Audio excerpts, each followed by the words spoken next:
کے ذمہ کرم پر ہے. اللہ جو چاہے گا دنیا میں وہی ہوگا. تو ہمیں وہی کرنا چاہیے جس کا اللہ نے کرنے کا حکم دیا ہے. اب جو میں نے آیت آپ کے سامنے تلاوت کی بڑی چھوٹی سی آیت ہے, اس میں کرنے کا 2 باتوں کا حکم دیا گیا. یا ایھا الذین آمنوا استعینوا بالصبر والصلاۃ, اے ایمان والو نماز اور صبر کے ذریعے سے مدد طلب کرو. آج ہم لوگ دنیا کے لوگوں سے مددیں مانگ رہے ہیں, یہ ہو جائے وہ ہو جائے, وہاں سے مدد مل جائے. سب سے پوچھ رہے کیسے کہ اللہ کی مدد تمہیں کیسے ملے گی, اللہ کی مدد تمہیں کیسے ملے گی. ایک تو صبر کا دامن مت چھوڑو اور ایک نماز کو مت چھوڑو, کیونکہ صبر اور نماز دونوں ایک ساتھ آئی ہیں قرآن میں. صبر اور نماز. پھر اللہ نے فرمایا ان اللہ مع الصابرین, بے شک اللہ تعالیٰ صبر کرنے والوں کے ساتھ ہے. آج ہم نے دنیا بھر کی ساری مددوں کے لیے کوششیں کر ڈالی ہیں کہ یہاں سے مدد مل جائے, وہاں سے مدد مل جائے, یہاں سے آ جائے, وہاں سے آ جائے, حکومت ہماری مدد کر دے, بھلا ہماری مدد کر دے. آج ہم دیکھ رہے ہیں کہ مسلمانوں کا کوئی مددگار نہیں ہے, مسلمانوں کا صرف پروردگار ہے.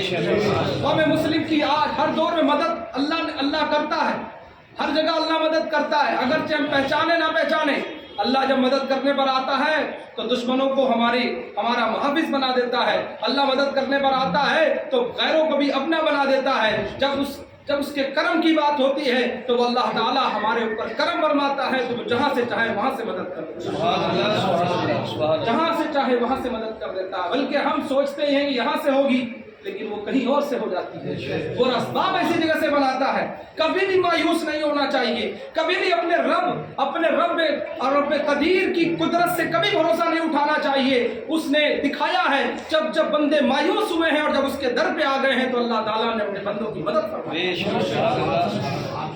ان حالات میں جب مسائل کھڑے ہوں تو آقا کریم صلی اللہ علیہ وسلم کی سیرت بھی بتاتی, جب پریشانیاں آئیں سرکار نے کدھر کا رخ کیا. آج ہمیں اسی کا مسئلہ نہیں. ہمارے یہاں جب بھی کوئی مصیبت آتی ہے تو ہم پنچایتیں کرتے ہیں.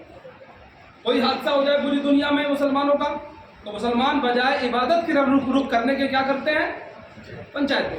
کوئی وہاں یہ ہو گیا. اب آج کل جب سے موبائل آ گیا تب سے جو ہے یہ دن بھر کی ساری خبریں لوگ جمع کر لیتے ہیں, پھر جہاں اکٹھا ہوتے ہیں ہر آدمی ریپیٹ کرتا ہے, یہ ہو گیا وہ ہو گیا. وہ تو ہو ہی گیا. ظالموں کے لیے بھی یاد رکھیں کہ ان کے لیے بھی اللہ کی رسی کی تھوڑی ڈھیل ہے. جس دن اللہ چاہے گا اس دن کھینچ دے گا. ان اللہ لا يحب الظالمین, بے شک اللہ تعالیٰ ظالموں کو پسند نہیں کرتا ہے. ان اللہ لا يحب المفسدین, اللہ تعالیٰ زمین میں فساد پھیلانے والوں کو پسند نہیں کرتا ہے. یہ چند دنوں کی ڈھیل ہے. اللہ تعالیٰ ظالموں اور مفسدین کو پروردگار عالم نیست و نابود کر دیتا ہے. لیکن جو مظلوم ہوتے ہیں وہ چاہے کوئی ہو, مظلوموں کے بارے میں حدیث میں آتا ہے کہ یہ عرش کے پایوں کو ان کی دعائیں ہلا دیتی ہیں. اس لیے حضرات گرامی ہمیں پنچایتیں نہیں کرنا ہے, بلکہ ہم کو وہ طریقہ اپنانا جو ہمارے نبی کا طریقہ ہے. تو وہ طریقہ کیا, جب پریشانی آئے تو کیا کرنا ہے. سرکار علیہ السلام کی سیرت کو پڑھیں آپ. آقا علیہ السلام کے زمانے میں ایک مرتبہ سورج گرہن ہوا. سرکار کے زمانے سورج کو گرہن لگا تو آپ بڑی پریشانی کی بات, لوگ حیرت میں پڑ گئے, خوف میں مبتلا ہو گئے. تو اس وقت سرکار نے کیا کیا, سرکار علیہ السلام نے لوگوں کو حکم دیا کہ لوگوں گھروں سے باہر نکلو اور جمع ہو جاؤ, اور پھر اس کے بعد تم نماز پڑھو. ایک مرتبہ چاند کا بھی ایسی معاملہ آیا. نماز خسوف یہی ہے. اسی لیے سرکار نے ان کو قائم کیا کہ جب دنیا میں کوئی پریشانی آئے تو تم اللہ کو یاد کرو, نمازوں کو قائم کرو, اللہ کے دین کی طرف توجہ دو, اللہ کی رضا کی طرف آؤ. اس لیے کہ اللہ قرآن میں کہا یا ایھا الذین آمنوا استعینوا بالصبر والصلاۃ, اے ایمان والو نماز اور صبر کے ذریعے سے اللہ سے مدد طلب کرو. اور یہ دیکھا گیا جو لوگ اللہ پر اٹوٹ بھروسہ رکھتے ہیں نا, اللہ تعالیٰ ان کی مدد کرتا ہے. دنیا کے لوگ سمجھتے ہیں کہ ہمارے پاس, یاد رکھیں جب اللہ تعالیٰ مدد کرنے پر آتا ہے تو اللہ تعالیٰ, انسان اگر غفلت میں بھی ہوتا ہے تو بھی اللہ تعالیٰ اس کی مدد کر دیتا ہے. انسان کسی بھی حال میں ہوتا ہے, اور جب اللہ کی مدد شامل حال نہیں ہوتی ہے تو بڑی بڑی چیزیں ناکام ہو جاتی ہیں, بڑے بڑے سامان ناکام ہو جاتے ہیں, بڑے بڑے انسانوں کی چالاکیاں رکھی رہ جاتی ہیں, بڑے بڑے عقل مند انسان نادان کی طرح کام کرنے لگتے ہیں. اور جب اللہ کی مدد شامل حال ہوتی ہے تو بڑے بڑے نادان لوگ بھی بڑے بڑے اچھے کام کر جاتے ہیں. اس لیے کبھی بھی انسان کو اپنی طاقت پر نہیں بلکہ اللہ کی طاقت پر بھروسہ ہے. ہم تو اللہ کے بندے ہیں, اللہ کی ماننے والے. آقا کریم ایسے تمام تاریخ میں واقعات ہیں کہ دشمن نے سمجھا کہ ہم غالب آ جائیں گے, اپنی تلوار کے ذریعے سے, اپنی طاقت ذریعے سے، لیکن اللہ تعالیٰ مدد کرتا ہے۔ چھوٹی سی کتابوں میں ہم لوگ پڑھاتے ہیں، عربی کتاب میں چھوٹا سا واقعہ آقا علیہ السلام کا بیان کیا جاتا ہے کہ سرکار علیہ السلام ایک مرتبہ عرب کے جنگل میں تھے، صحابہ کے ساتھ کسی ایک جنگ کا واقعہ تھا۔ سرکار علیہ السلام جنگل میں تھے، آرام کرنے کا وقت دوپہری کا ٹائم تھا۔ سرکار علیہ السلام ببول کے درخت کے نیچے آرام فرما ہو گئے۔ آپ نے اپنی تلوار کو نکالا اور اس کے بعد آپ نے اس کو پیڑ سے کام دیا۔ اتنی دیر میں ایک شخص جو تھا، جو تاک میں تھا کہ کسی طرح سے حضور تک پہنچ جائے، اور نعوذ باللہ اس کے ناپاک ارادے تھے کہ سرکار کو جا کر کے ختم کر دیں۔ تو وہ پیڑ کے پاس آیا اور اس نے وہ تلوار حضور کی اٹھا لی، اور اٹھانے کے بعد آیا آقا علیہ السلام کے پاس اور تلوار میان سے باہر نکالی اور سرکار کے اوپر تلوار ٹان لی، اور جیسی سرکار کے اوپر تلوار ٹانی آقا علیہ السلام کی آنکھ کھل گئی۔ اس کے بعد اس نے حضور سے جملہ فرمایا، میں یمنعک منی، بتاؤ تمہیں مجھ سے کون بچائے گا؟ تو حضور کی زبان سے نکلا اللہ۔ حضور نے کیا فرمایا؟ اللہ۔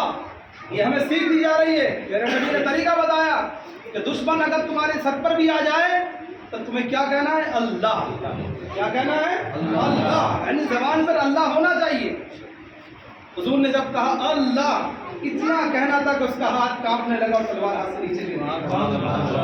سرکار علیہ السلام نے تلوار کو فوراً اٹھا لیا اور پھر سرکار نے اس کے اوپر تان دیا، فرمایا بتا میں یمنعک منی، اب تجھے مجھ سے کون بچائے گا؟ تو وہ کہنے لگا آپ تو بڑے رحیم ہیں، آپ تو بڑے کریم ہیں، آپ تو بڑے مہربان ہیں، آپ تو سرکار ہے، سب پر کرم کرتے ہیں۔ تو حضور علیہ السلام کی بارے میں جو سرکار واقعی میرے نبی سب سے زیادہ رحم دل ہے۔